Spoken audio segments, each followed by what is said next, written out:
terms of gender bias, I would say over the years I definitely have at the legislature and as an attorney. Some of it very subtle, you know, the look that you get or the comment that you get. You feel like you're not being taken seriously.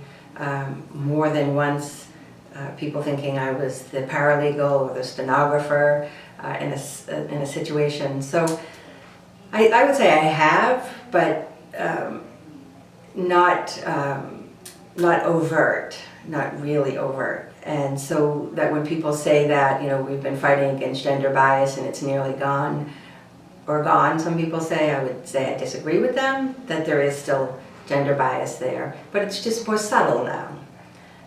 What I did to overcome it, I think, is, I would say I started a Women's Bar Association.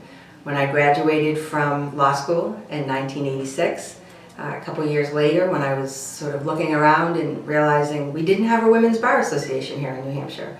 We had a couple of groups that were sort of social groups. They would have potluck at somebody's house in Concord. I think there was one in Nashua.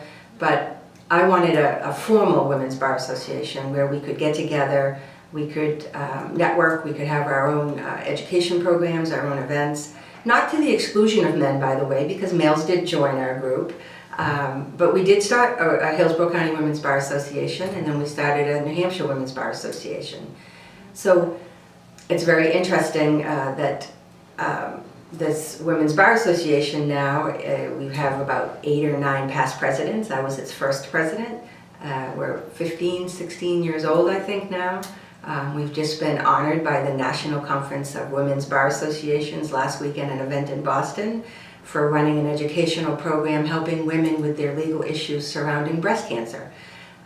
So it's fantastic to see that this idea I had about women having the opportunity to network and meet and discuss our uniqueness, because we are, you know, different, and not to the exclusion of men. We're happy to have them at our events, but just the opportunity to get together with women, and I think that that's important, and I've always felt that way.